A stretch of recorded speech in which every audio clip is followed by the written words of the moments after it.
Fala pessoal, bora aqui para mais um conteúdo, mais uma notícia trazendo as informações da guerra para vocês no Oriente Médio. O Irã faz uma jogada de mestre contra os Estados Unidos nos Estreitos de Hormuz. Pessoal, antes de iniciar esse conteúdo, só peço que vocês se inscrevam no canal, deixe o seu like, não se esqueça de ativar o sininho das notificações, também comente, compartilhe e não se esqueça de hypar esse conteúdo. Então, sem mais enrolação, bora pro vídeo.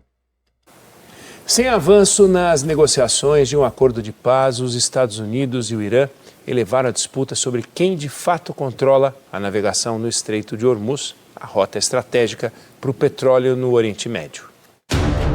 Uma ação cinematográfica, carregada de tensão e com militares encapuzados e fortemente armados. Divulgados pela TV estatal do Irã, esses vídeos mostram o que seriam as operações para interceptar 2 navios comerciais no Estreito de Hormuz na quarta-feira. Militares da Guarda Revolucionária chegam em lanchas, que rapidamente cercam os 2 cargueiros. Os agentes sobem nos navios e, armados com fuzis, assumem o controle das embarcações. Apesar da confirmação de que 2 navios foram apreendidos pelo Irã, analistas militares sugerem que esses vídeos podem não retratar o exato momento da captura dos cargueiros. Fatores como a falta de tripulantes nas imagens e até a ausência de ondas no mar indicam que parte do material pode ter sido gravada previamente e editada com vídeos e treinamentos de soldados da guarda iraniana. No começo da tarde, um dos líderes do parlamento do Irã confirmou que o país recebeu a primeira remessa de pedágios cobrados para liberar a passagens de cargueiros no Estreito de Hormuz. O montante e os navios que pagaram as taxas não foram revelados. A resposta dos Estados Unidos elevou a tensão em Hormuz. O presidente Donald Trump emitiu uma ordem para a Marinha. Qualquer barco envolvido na colocação de minas navais deve ser atacado sem hesitação. Segundo o governo americano, o bloqueio naval aos portos do Irã continua. Mais de 30 navios, segundo o Pentágono, tiveram que dar meia volta após serem impedidos de sair da região desde que a ação entrou em vigor. Apesar do cessar-fogo, não há uma estimativa para que americanos e iranianos retomem as negociações por um acordo de paz definitivo. Durante a tarde, Trump disse que não está ansioso para encerrar o conflito com o Irã, que vai completar 2 meses na semana que vem. O pesadelo do Irã acaba de se tornar realidade e aconteceu exatamente após os Estados Unidos colocarem um terceiro porta-aviões na região do Oriente Médio e elevaram a pressão contra Teherã a um nível que o regime não via há décadas. Neste sábado, 25 de abril de 2026, a chegada do USS George A.W. Bush ao Oceano Índico muda o peso da crise. Ele se junta ao USS Abraham Lincoln e ao USS Gerald R. Ford, formando 3 grupos de ataque de porta-aviões dentro da área do Comando Central americano. O próprio Comando Central registrou o George A.W. Bush navegando no Oceano Índico em 23 de abril de 2026. Essa não é uma movimentação comum.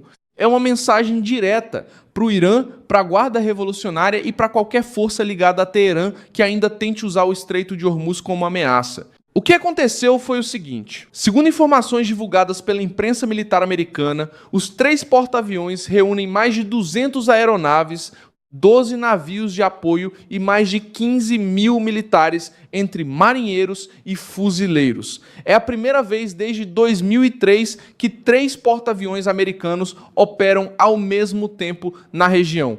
A última vez que os Estados Unidos operaram 3 porta-aviões ao mesmo tempo no Oriente Médio foi em 2003, no início da Operação Iraq Freedom, a invasão do Iraque. Naquela época, os porta-aviões Abraham Lincoln, Constellation e Kitty Hawk atuaram no Golfo Pérsico, dando suporte aos ataques contra o regime de Saddam Hussein. Entre 19 de março e 10 de abril de 2003, aeronaves lançadas desses 3 porta-aviões despejaram mais de 3 milhões de libras de munições contra alvos iraquianos, segundo o registro da Casa Branca da época. Por isso, A repetição desse cenário agora pesa tanto. Quando Washington concentra 3 porta-aviões na região, não é uma patrulha comum. É um aviso de que a crise entrou em nível máximo de pressão militar. A guerra avançou rápido, Bagdá caiu em 9 de abril, o regime de Saddam Hussein desmoronou e os Estados Unidos passaram a controlar o ritmo militar no Iraque. Saddam fugiu, ficou meses escondido e só foi capturado em 13 de dezembro de 2003 por forças americanas perto de Tikrit, sua região de origem. A partir daí, ele perdeu o poder de vez, foi entregue ao novo sistema judicial iraquiano, condenado por crimes contra a humanidade e executado em 30 de dezembro de 2006. Ou seja, quando Washington concentrou 3 porta-aviões naquela época, a pressão não ficou só no campo da ameaça. Ela terminou com a queda completa do regime iraquiano e com Saddam saindo do comando para virar prisioneiro.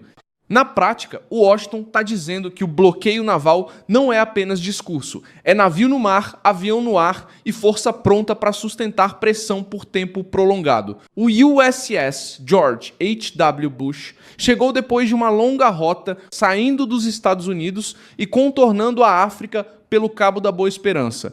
Agora, ele entra no tabuleiro no momento em que Trump tenta forçar Teherã a aceitar um acordo e impedir que a Guarda Revolucionária continue usando navios, portos e petróleo como instrumentos de terror. É aí que o pesadelo iraniano ganha forma. A frota americana permite pressão constante, sem grandes brechas. Um porta-aviões pode manter patrulhas aéreas, outro pode reforçar vigilância. Outro pode dar profundidade à operação. Essa combinação reduz o espaço para pequenas provocações e deixa cada movimento da Guarda Revolucionária mais arriscado. Se o Irã tentar bloquear rotas, pode enfrentar resposta imediata. Se recuar, mostra fraqueza. Se blefar, pode ser desmascarado. O secretário de Defesa Pete Hegseth afirmou que o bloqueio americano está crescendo e que 34 navios já foram redirecionados em operações ligadas à pressão contra embarcações associadas ao Irã. Segundo reportagem do Wall Street Journal, Hegseth disse que a operação mira navios ligados ao Irã em águas internacionais e que a decisão de aliviar a pressão cabe ao presidente Trump. A chegada do USS George H.W. Bush também reforça a negociação pela força. Trump quer que o Irã aceite um acordo mais favorável aos Estados Unidos. Ao mesmo tempo, mantém a pressão militar como aviso.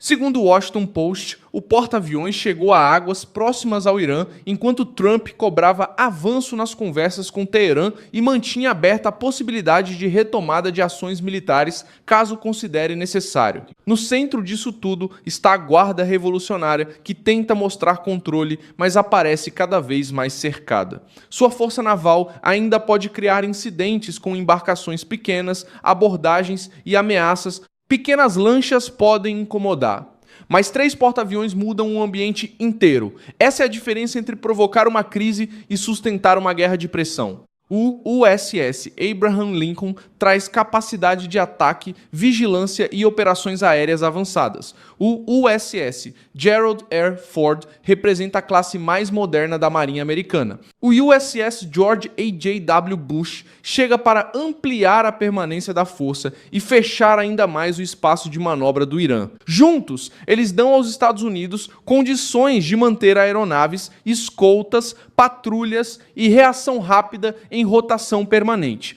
Essa presença também manda recado para aliados e rivais. Para as nações do Golfo, Washington tenta mostrar que não abandonará as rotas de energia. Para Teherã, a mensagem é que o Estreito de Hormuz não será deixado nas mãos da Guarda Revolucionária. Para o mercado global, o sinal é que os Estados Unidos querem manter a navegação sob proteção militar, mesmo que isso leve a uma fase mais longa de tensão. A parte mais perigosa para o Irã é que a própria ameaça de fechar Hormuz agora pode virar armadilha. Durante anos, o regime usou essa frase como arma psicológica. Agora, diante de 3 porta-aviões, precisa provar se consegue fazer isso ou se estava apenas tentando assustar o mundo. Se tentar fechar, desafia diretamente uma força muito superior. Se não tentar, mostra que sua ameaça tem limite. Por isso, a chegada do terceiro porta-aviões é tratada como o pior cenário para Teherã. O regime perde a vantagem do mistério. Antes, podia ameaçar, mover lanchas e apostar na incerteza. Agora, cada movimento ocorre sob uma estrutura americana muito maior, com vigilância, poder aéreo e navios prontos para sustentar o bloqueio. A guarda revolucionária fica exposta. Muito barulho, pouca margem. A crise também mostra que Trump quer negociar, mas não quer negociar de joelhos. A frota serve para isso. Ela coloca peso sobre a mesa antes de qualquer conversa. Se o Irã aceitar termos mais duros, Washington diz que a pressão funcionou. Se o Irã resistir, os Estados Unidos já têm força posicionada para manter o cerco. Em qualquer caminho, Teherã fica pressionado. O noticiário internacional aponta que o USS George H.W. Bush chegou em meio a uma trégua frágil e a um bloqueio que já redirecionou dezenas de embarcações. A Al Jazeera também registrou que os 3 porta-aviões americanos estão no Oriente Médio pela primeira vez em 23 anos, em meio à escalada com o Irã. No fim, o fato principal é simples. O terceiro porta-aviões chegou, o bloqueio ficou mais forte e o Irã ficou com menos espaço para blefar.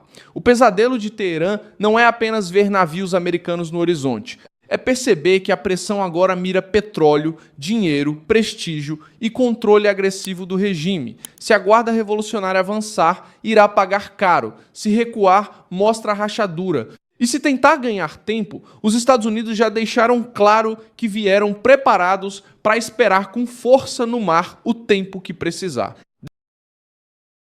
É isso aí, pessoal. Esse era o conteúdo que eu queria trazer para vocês em relação a essa guerra que se estende há muitos dias aí. Os Estados Unidos e o Irã vêm com esses combates, até tentaram, né, fazer um acordo de paz, mas sem sucesso, porque o Irã não se rende e querem ter armas nucleares, e é algo que os Estados Unidos considera impossível de se acontecer. Pessoal, muito obrigado por ter assistido o vídeo até o final. Mais uma vez peço que vocês se inscrevam no canal, deixem o seu like e ativem o sininho das notificações, assim você não perde nenhum conteúdo que eu posto na plataforma. Muito obrigado, até o próximo conteúdo.